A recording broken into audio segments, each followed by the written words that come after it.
Boa noite, igreja. Muito bom estar aqui com os irmãos. Eu estava meditando essa semana que é muito bom estar aqui, viu, pastor Márcio? A convite, muito honroso, e eu estou muito honrado para servir um pouco. Sabe por quê? Porque eu tenho vindo várias vezes aqui e eu estou com medo dos irmãos já me chamarem de arroz de festa. Eu venho em celebrações, venho em posse, venho em aniversários, conheço os salgadinhos de cor, o bolo então. Então eu tenho compartilhado muitos dos bons momentos com a igreja. E é um prazer agora vir poder servir um pouco, né? Vamos trabalhar um pouco, né? Não só usufruir das bênçãos. E eu gostaria de compartilhar uma palavra com os irmãos esta noite, que se encontra em Apocalipse 2, versículos de 1 a 7. Apocalipse 2, de 1 a 7. E diz a palavra do Senhor o seguinte: Ao anjo da igreja em Éfeso escreve: Estas coisas diz aquele que conserva na mão direita as 7 estrelas e que anda no meio dos 7 candeeiros de ouro. Conheço as tuas obras, tanto o teu labor como a tua perseverança, e que não podes suportar homens maus, e que puseste à prova os que a si mesmos se declaram apóstolos e não são, e os achaste mentirosos. E tens perseverança, e suportaste provas por causa do meu nome, e não te deixaste esmorecer. Tenho, porém, contra ti que abandonaste o teu primeiro amor. Lembra-te, pois, de onde caíste, arrepende-te, e volta à prática das primeiras obras. E se não, venho a ti e moverei do seu lugar o teu candeeiro, caso não te arrependas. Tens, contudo, a teu favor que odeias as obras dos nicolaítas, as quais eu também odeio. Quem tem ouvidos, ouça o que o Espírito diz às igrejas. Ao vencedor dar-lhe-ei que se alimente da árvore da vida que se encontra no paraíso de Deus. Que Deus abençoe a leitura da sua palavra. Nosso Deus e Pai de amor, muito obrigado, Senhor, pela leitura da tua palavra que está aberta diante de nós. Fala, pois, aos nossos corações, pois aqui está o teu povo que anseia ouvir a tua voz. Abençoa-nos como mensageiro, como ouvintes, como praticantes. Abre os nossos corações, as nossas mentes. Nós te pedimos no nome do Senhor Jesus. Amém. Pois bem, esta é a igreja de Éfeso, a carta que Jesus envia à igreja na cidade de Éfeso. A cidade de Éfeso é uma importante cidade, capital da Ásia, província da Ásia Menor, que está na palavra de Deus várias vezes, inclusive com uma carta de Paulo escrita a eles.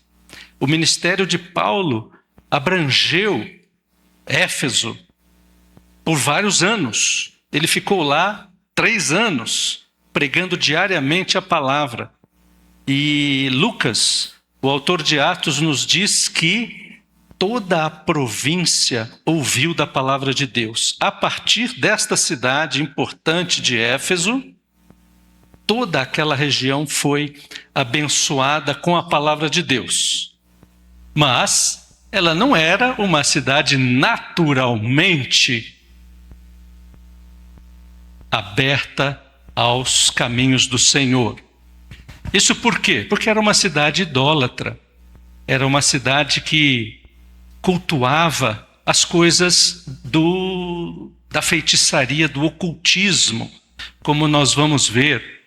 Era uma cidade rica. Ela tinha entre 200 e 250 mil pessoas. Isso quer dizer, até hoje, até para os padrões de hoje, seria uma cidade considerável, né? Não é uma metrópole como a que nós vivemos, mas uma cidade grande para os padrões da época. E era realmente uma cidade grande e importante, um grande centro, a capital de uma grande província. Ela foi a primeira destinatária das cartas do Senhor Jesus. Talvez por uma questão cronológica, né? Como eu falei, a partir de Éfeso foram enviados e toda a região pôde receber a palavra de Deus. Provavelmente evangelistas, missionários, como estes pelos quais oramos e a igreja os enviou ao sertão nordestino, provavelmente também foram enviados e criaram, montaram, plantaram outras igrejas, as demais igrejas que são daquela mesma região da Ásia Menor, hoje Turquia. E João foi o receptáculo desta mensagem de Jesus. Como autor do Apocalipse, ele que escreveu esta mensagem. E ele deve ter tido motivos bem fortes, porque diz a tradição, não está na Bíblia, que João foi pastor desta igreja de Éfeso, e depois Timóteo também foi pastor desta igreja. João, antes de ser exilado para a ilha de Pátimos, onde então ele recebeu a visão, a revelação, que é o que significa a palavra Apocalipse, a revelação de Jesus. O que era para ser uma tragédia, um exílio, trabalhos forçados, acabou sendo transformado por Deus na bênção da revelação que nós temos hoje para nós. E por que estudamos esta carta à igreja de Éfeso, já que ela foi escrita há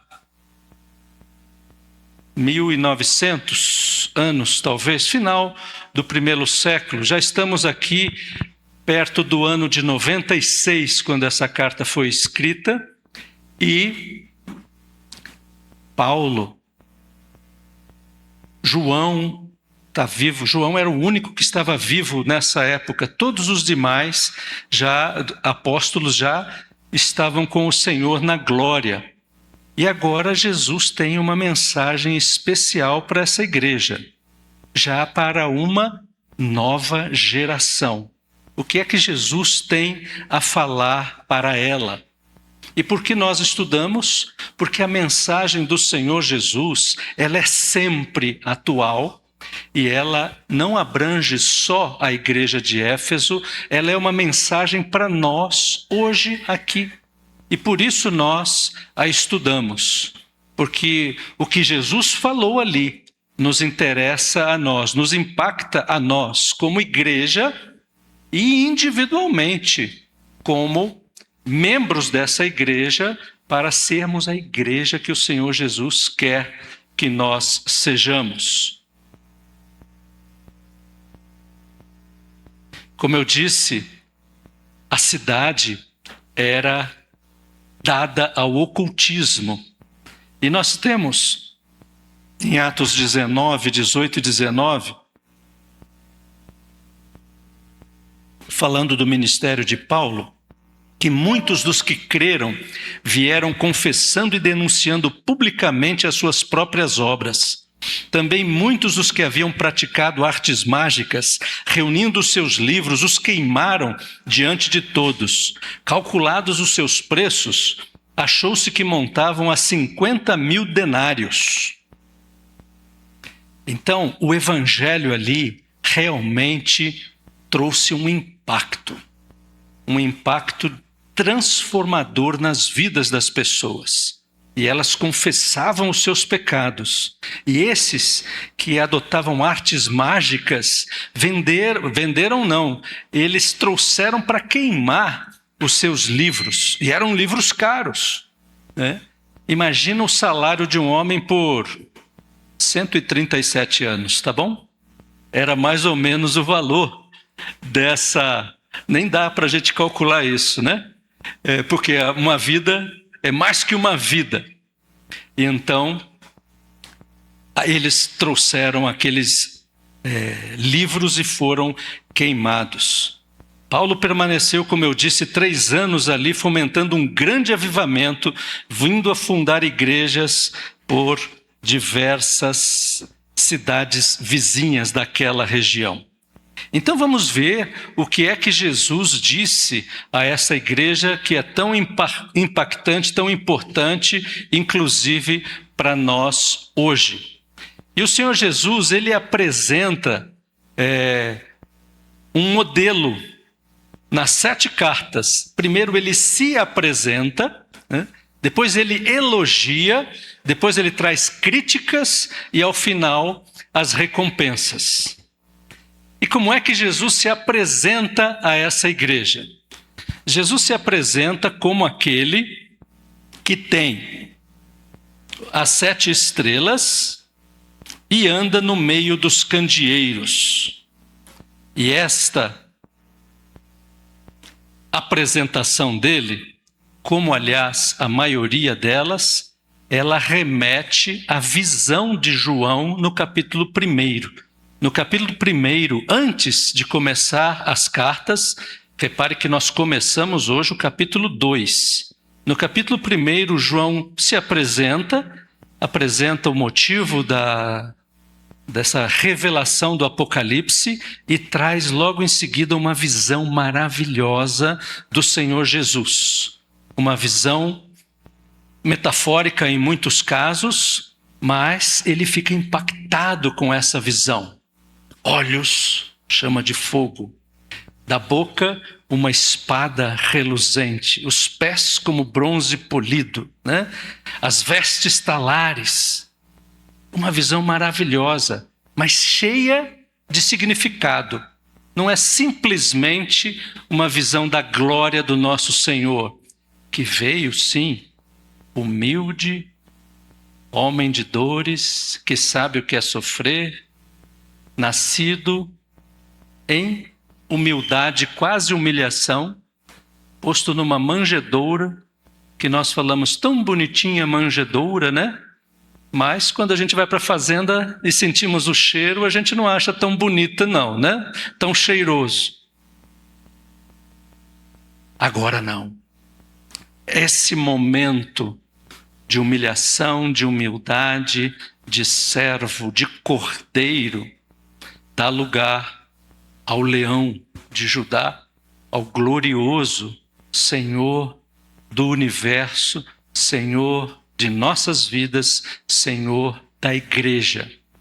E ele se apresenta então como aquele que tem as 7 estrelas e anda no meio dos 7 candeeiros. Repare o que é que João diz no final, o último versículo do capítulo 1, 20, que diz o seguinte: quanto ao mistério das 7 estrelas que viste na minha mão direita e aos 7 candeeiros de ouro, as 7 estrelas são os anjos das 7 igrejas e os 7 candeeiros de ouro são as 7 igrejas. Então as estrelas são os anjos. Anjos aqui não é o ser celestial, angelical. Anjo aqui é o mensageiro. É o líder daquela igreja. Não faria muito sentido se Jesus revelasse por via angelical a João uma visão para este falar para o anjo de novo, né? Então, a gente entende, e os estudiosos da palavra assim indicam, que este anjo aqui é um mensageiro da igreja. Repare que Jesus vai falar com ele, usando o imperativo de singular, tu, né? Em toda a carta que nós lemos. Ao anjo escreve isso, e ele passa a mensagem dele toda para esse anjo da igreja, que é o líder da igreja, que como mensageiro vai levar a mensagem à igreja. E ele anda nos candeeiros, ele anda no meio dos candeeiros, e isso fala-nos da importância que nós temos que dar ao Senhor da igreja, ao Senhor que anda entre nós. Muitas vezes nós nos ocupamos de muitas tarefas, muitas atividades, louvor, palavra, tudo coisa boa. Mas nunca podemos perder de vista o fato de que nós estamos aqui por causa de uma pessoa. Eu gostei muito da reforma de vocês. Achei que ficou ótimo. E gostei porque aqui exalta uma pessoa, o Emanuel, o Deus conosco, amém? Nunca podemos esquecer que o Senhor da igreja caminha entre nós, conhece, olha, sabe, fortalece, disciplina. Temamos aquele que está entre nós. Saibamos que Ele é Senhor da igreja, está entre nós e Ele tem na sua mão a estrela. Mais tarde nós vamos ver o que Ele fala, a estrela. Fala com o mensageiro. Se você não se arrepender, eu troco. Porque a estrela está nas mãos do Senhor Jesus. Amém? Ele anda no meio dos candeeiros, está presente, ouvindo, conhecendo. E devemos sempre honrar o Senhor presente entre nós com reverência e santo temor.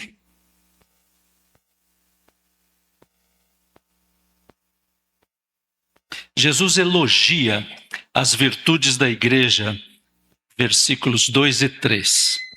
Eu intitulei esta mensagem como Carta à Igreja de Éfeso, obviamente, ou Uma Igreja que Faz. Eu gosto dos elogios que Jesus faz a esta igreja. Uma igreja que faz, uma igreja que trabalha, uma igreja operante. E Jesus elogia isso. Trabalhadora, ativa, conheço as tuas obras. Uma característica importante para nós aqui. Não só por causa da reforma que ficou linda, mas eu admiro cada vez mais a operação, né? A operatividade, o trabalho dos irmãos. E nós precisamos muito disso. Jesus valoriza. Portanto, meus amados irmãos, sede firmes, inabaláveis, sempre abundantes na obra do Senhor, sabendo que nele, no Senhor, o nosso trabalho não é vão. Amém? Uma igreja trabalhadora, uma igreja que opera. Conheço as tuas obras. Às vezes, nós percebemos igrejas que estão meio que derrapando neste conceito. Igrejas que assemelham, para usar a metáfora da hora, a Copa do Mundo, né? 22 extenuados, acabados. Quem assistiu a 1 hora ontem o jogo da Argentina com a Suíça, viu que os jogadores, depois da prorrogação, estavam acabados em campo, quase não conseguiam, né, correr mais. E o estádio cheio, as pessoas vibrando. É bom torcer, nada contra. Mas na igreja não pode acontecer isso, né? De meia dúzia ali, levando o piano, acabado, extenuado, e o pessoal lá de fora às vezes aplaude, às vezes nem tanto, né? Às vezes critica. Na igreja, precisamos todos. Deus distribuiu dons. Não foi ao pastor, ao missionário, ao professor, a todos ele distribuiu dons. Pelo menos um, provavelmente mais. Você já sabe qual é o seu dom para utilizá-lo em prol, no serviço do Senhor? A igreja deve estar unida em tudo, inclusive no trabalho. Não deve haver essa separação, né, de leigos e clérigos, pastores e missionários, tempo integral, remunerados pela igreja ou não. Todos recebemos dons do Senhor para o serviço. É muito bom quando nós vemos a unidade da igreja em tudo, inclusive no serviço. Jesus disse também, elogiando essa igreja, que ela perseverava. Outra característica importante para nós, que nós temos que levar muito em consideração. Por quê?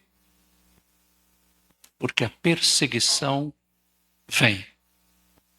Ela já veio, ela está aqui, ela está crescendo e ela virá. A igreja nunca foi poupada, pelo contrário. Aquele que quer viver uma vida piedosa no Senhor Jesus sofrerá perseguição. No mundo passais por aflições, mas tende bom ânimo, eu venci o mundo. Então a perseverança é o nosso chamado. E Éfeso era perseverante. Isso é muito bom, muito bonito. Paulo demonstrou essa perseverança quando esteve lá e depois ele falou aos Coríntios o seguinte, 2 aos Coríntios 1:8. Não queremos, irmãos, que ignoreis a natureza da tribulação que nos sobreveio na Ásia, em Éfeso. Porquanto foi acima das nossas forças, ao ponto de desesperarmos até da própria vida. Paulo foi muito perseguido ali, naquela cidade. Lembram da...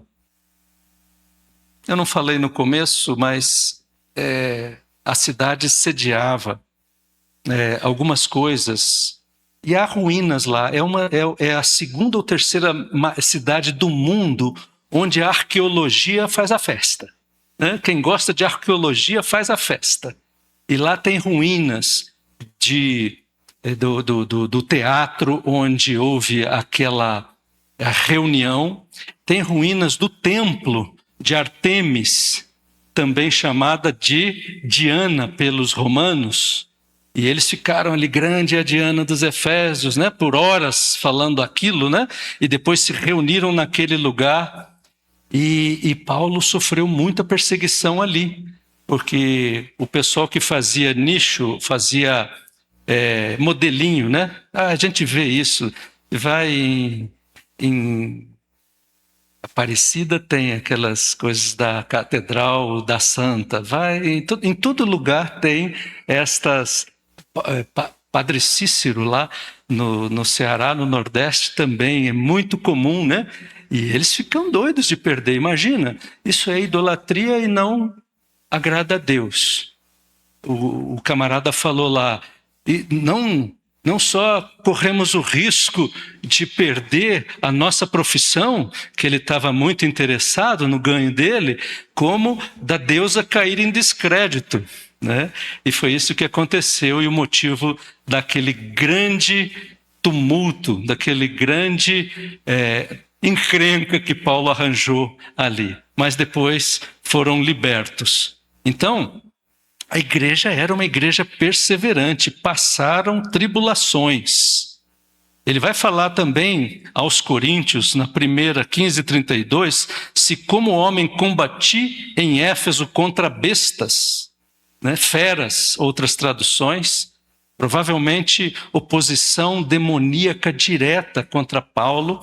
Ele ali foi exemplo para os efésios de perseverança. Eles eram firmes na palavra também, Os teólogos chamam de ortodoxia. Eram firmes na palavra, coisa boa. Conheciam e seguiam. Não iam por cada vento de doutrina, cada palavra da moda. Não, eles iam, mantinham-se fiéis, ortodoxos na palavra. Isso também uma característica que Jesus aprecia e elogia. E fazia prova. Alguns que se intitulavam apóstolos e não eram, e os achaste mentirosos. Então, Eles eram, pela ortodoxia deles, eles punham as pessoas à prova e os achavam, eram bereanos também, né? Observavam as escrituras para ver se as coisas eram de fato assim. E nesse amor à palavra, odiavam o que Deus odeia. Isso é muito importante, porque nós falamos de amor, o amor de Deus, os princípios de Deus, os valores de Deus, e Deus também odeia certas coisas. Deus odeia o divórcio. Malaquias. Deus odeia a doutrina dos nicolaítas. E elogia o fato que Éfeso, a igreja, também odiava a doutrina dos nicolaítas. Era uma doutrina que fazia muita amizade com o pecado, sabe? Muita permissividade, muita legalidade ao pecado. O importante é a alma e o pecado alastrando, né? Pregando heresias e pecados como prostituição, avareza, comida sacrificada a ídolos, entre outros. Eles pregavam uma licenciosidade para pecar. E isso, o Senhor elogia o fato de que a igreja odiava isso, né? Uma igreja com muitas virtudes. Em terceiro lugar, Jesus adverte a igreja sobre sua falha. Tenho, porém, contra ti. Irmãos, eu fico pensando que se nós aqui tivéssemos estas características da igreja de Éfeso, nós estaríamos muito contentes, não é? Puxa, uma igreja abençoada, uma igreja operativa, uma igreja que faz uma bênção. Puxa, mas será que não está bom? É interessante que o Senhor Jesus sempre nos chama a melhorar. Como é a vereda do justo? Ela é como a luz da aurora. Ela vai brilhando mais e mais até ser dia perfeito. Amém? Sempre podemos melhorar. Como é que o Espírito Santo faz conosco, nos transformando de glória em glória, conforme a imagem do Senhor, o Espírito em nós. Paulo aos Coríntios, lembram-se? Então é importante saber que, mesmo que eles estavam bons, eles tinham algo a melhorar e Jesus tem algo contra eles, e algo que é grave.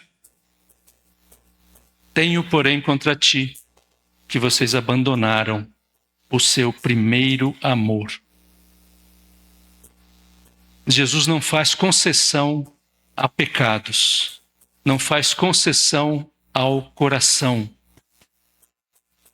O Senhor Jesus foi questionado, certa ocasião, por alguém: qual é o grande e principal mandamento? Sem titubear, amarás o Senhor teu Deus de todo o teu coração, de toda a tua alma, de todas as tuas forças, com todo o teu entendimento. Esse é o primeiro e grande mandamento. O Senhor não quer robôs que trabalhem para Ele. Se fosse, Ele teria a maior IA do mundo e poderia fazer um monte de robôs para fazer, inclusive, a obra. Poderia pôr anjos. A Bíblia diz que os anjos anelam perscrutar a história da salvação. Mas, Senhor, eu fico pensando no céu quando Jesus chegou. O Senhor fez uma obra tão grande e deixou na mão de 12, 11 fraquinhos. Como que pode, Senhor? E os anjos anelam perscrutar isso. Mas o Senhor Jesus deixou em nossas mãos.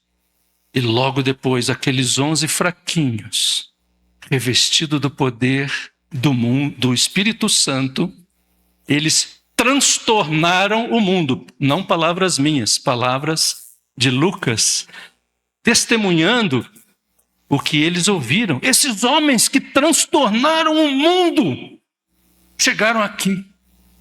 Esses homens transtornaram o mundo. Você e eu estamos aqui hoje por causa daqueles 11 fraquinhos que transtornaram o mundo, cheios do Espírito, no poder do Espírito Santo. Amém?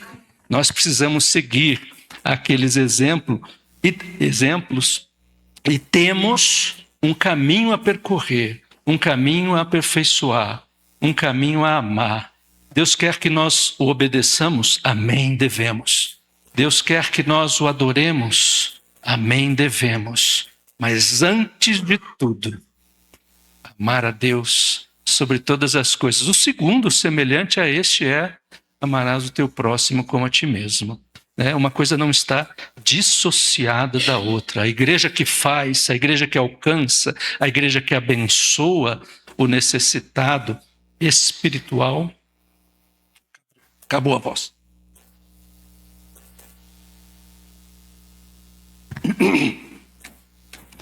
Espiritual, emocional ou fisicamente, materialmente, essa igreja está honrando, amando a Deus e amando o próximo como a si mesmo.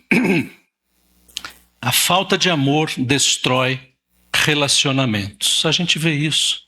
O casamento, por exemplo, nós precisamos investir, nós precisamos cultivar, nós precisamos amar hoje. Não é porque no nosso namoro, no nosso noivado, a gente buscava, queria estar presente, suportava todas as eventuais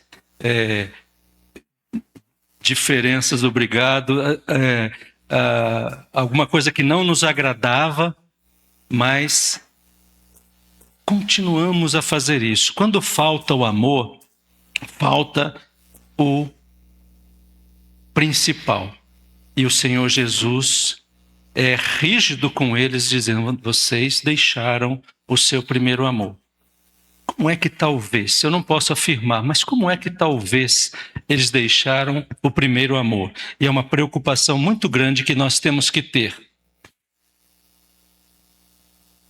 Falamos da ortodoxia que Jesus elogiou, não é? Atividade, obras, operatividade para o Senhor. Mas sabe quando isso é um perigo? Quando o trabalho vira a nossa meta em si, né? Então a igreja entra num ativismo. Tenhamos cuidado com isso. Atividades uma sobre a outra. Pastor com burnout, né? Vocês certamente já ouviram. Tem uma clínica aqui em Anápolis, abençoadora, graças a Deus que existe, mas para atender pastores com burnout, que trabalham incessantemente, e não é o plano de Deus. Às vezes, o excesso de trabalho denota ou não sobra tempo para amar. Porque amar requer contemplação, requer estar na presença do Senhor, não é verdade? Lembra de Maria e de Marta, correndo atrás, para lá, para cá. E precisava, tinha que servir. Só Jesus. E os discípulos eram 13, mas tinha mais gente na comitiva. Lembra do The Chosen? Eu gosto muito da série. Lembra daquele bando na casa de Lázaro? E Marta para lá, para cá, e ao jantar. E agora acabou o jantar, tem o café da manhã de amanhã, e tem o almoço, e tem que limpar, e a louça. E Maria quedava-se aos pés do Senhor. Que exemplo, né? Precisamos fazer. Não podemos usar a desculpa para não fazermos o nosso trabalho. Mas a prioridade fala muito no nosso coração, não é? A prioridade, quedava-se aos pés do Senhor a ouvir-lhe os ensinamentos. Isso é amor. Para nem falar no perfume de 300 denários, né? Que demonstração de amor, não é verdade? Na série, a gente começa a pensar um pouquinho no que é o valor de um perfume de 300 denários, né? Vocês assistiram? A dona nem tinha ali na hora, foi lá no fundo pegar, mas isso aqui, né? Isso aqui é o máximo. Eu preciso dele mesmo. Isso é o que representa minimamente o amor daquela serva. E o exemplo contrário para nós é o fariseu, que Jesus tanto censurou, né? E meticulosamente, lavagem cerimonial das mãos, tudo conforme o livro, preto no branco. Hipócrita, Jesus fala para ele. Hipócrita. Coa um mosquito, engole um camelo. Dá o dízimo do endro, do cominho, e se esquece das coisas principais da lei. Dizimavam da hortelã, do endro e do cominho e se esqueciam do principal da lei, justiça, a misericórdia e a fé. Então esse é o mau exemplo que nós temos de perder o amor. Jesus os critica por isso. Eles faziam. Usavam vestes talares, usavam os filactérios na manga, na cabeça.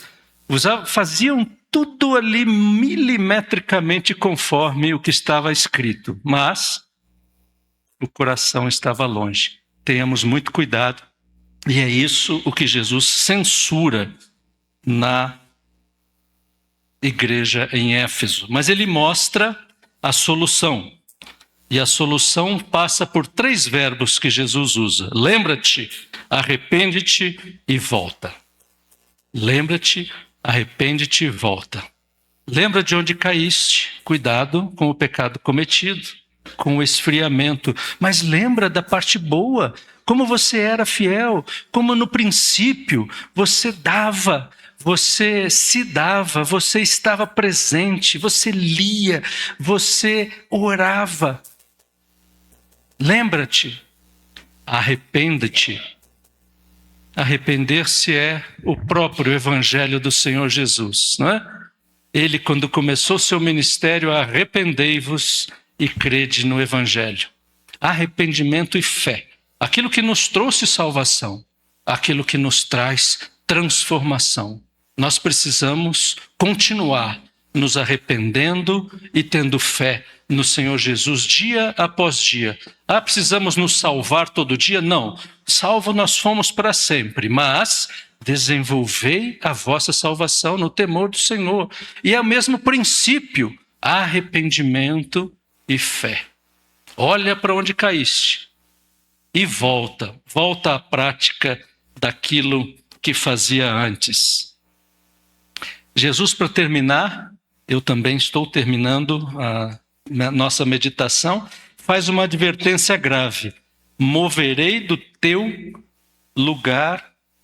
seu lugar o teu candeeiro, caso não te arrependas. Então, a falta de arrependimento, a falta da volta do Senhor Jesus, traz a irrelevância e a perda do candeeiro. Eu falei que Éfeso é uma cidade hoje maravilhosa para a arqueologia. Nada de mal quanto a isso, né? Podia ser, mas poderia ter uma igreja viva, uma igreja atuante. Até hoje lá não tem. Vocês já ouviram de igrejas que se tornaram pubs, teatros, casas de show? A igreja, quando perde a relevância, perde o candeeiro. O Senhor caminha entre os candeeiros. Se ela perdeu a relevância, ela perde o candeeiro. Glória a Deus, porque Ele sustenta, chama ao arrependimento, dá oportunidade de nós não sermos irrelevantes, de nós sermos aqueles que fazem a diferença. E agora sim, para finalizar, Jesus tem a recompensa. Ao vencedor, darei que se alimente da árvore da vida que se encontra no paraíso do Senhor. Há muita teologia em cima da árvore da vida, lá no Jardim do Éden. Eu me lembro quando eu era bem garoto e vi uma Bíblia ilustrada, né? E me chamou demais a atenção, eu fiquei impressionado com uma espada que ficava passando e guardando a árvore da vida. Já viram isso? Lembram-se dessa passagem no Gênesis? Uma espada que fica ali para impedir que o homem tivesse acesso à árvore da vida. No seu estado de queda, o homem não deveria ter acesso. Por isso que eu falei que há muitas teorias e teologias a esse respeito. Não é o nosso tema, não é o nosso objetivo hoje aqui. Mas o fato é que, para quem vencer, nós temos o acesso à árvore da vida. Nós temos vida plena, eterna, abundante com o nosso Senhor, né? Temos uma bendita esperança que ninguém pode tocar. Podem nos tocar este corpo, podem nos tocar as pretensões, os planos nesta terra, mas na eternidade esta ninguém toca, ninguém tasca, porque essa é nossa, é promessa. E aqueles, né? Tal maneira nos amou, deu o seu Filho unigênito para que todos os que cremos não pereçamos, mas temos a vida eterna. Amém? Deus tem sempre um povo santo que não se dobra, não dobra os seus joelhos nem a Deus Baal, nem a deusa Diana, nem a deuses desta nação nossa, que devemos orar, confessando a idolatria e pedindo a misericórdia de Deus sobre a nossa nação, livrar-nos da nossa idolatria. Mas esta é uma escolha que nós temos que fazer: ficar no pecado, na indiferença, ou reconhecer, confiar e entregar-nos ao Senhor. Ao vencedor, dar-lhe-ei que se alimente da árvore da vida. Nós teremos acesso a esse fruto da árvore da vida que nos dá vida eterna, vida de esperança, vida bendita, por causa do que Jesus fez por nós, da salvação que Ele conquistou para nós. Amém? Feche seus olhos e abaixe a sua cabeça. Vamos orar. Nosso Deus e Pai eterno, muito obrigado pela Tua palavra, porque ela nos aquece o coração e ela nos fala dos Teus propósitos, do Teu amor, do Teu cuidado, da Tua proteção. Como o Senhor cuida da Tua igreja, porque o Senhor nos ama. E o amor ao Senhor, ao qual nos chamas, nos permite, Senhor, apacentar as Tuas ovelhas e ser parte do Teu ministério. Muito obrigado por isso, Senhor. Muito obrigado também porque Tu nos chamas à nossa responsabilidade. Queremos de volta o nosso primeiro amor. Queremos de volta, Senhor, o verdadeiro amor por Ti. Queremos Te amar sobre todas as nossas coisas, todas as demais coisas, com todas as nossas forças, entendimento, alma e coração. Recebe, Senhor, a nossa contrição e transforma-nos. Precisamos do Teu mover, do Teu Espírito entre nós. Por isso nós nos consagramos a Ti. Toda esta igreja, humilhamo-nos diante de Ti, pedindo que fales ao nosso coração e nos abençoes, pois o Senhor é o Deus eterno. O Senhor é aquele que tem as estrelas, que tem as igrejas, que tem o candeeiro nas Tuas mãos. Obrigado porque somos amados, protegidos e guardados pelo Senhor. Eu venho pedir, Senhor, que abençoes ricamente esta igreja, esta congregação. Que o Senhor possa dar, Senhor, a esta comunidade o crescimento, a paz, a alegria de Te servir, a comunhão contigo, o amor ao Senhor, o amor do Senhor. e que esta comunidade possa ser impactante, relevante, crescente e muito abençoada. Em o nome do Senhor Jesus nós oramos. Amém. Amém. Deus abençoe.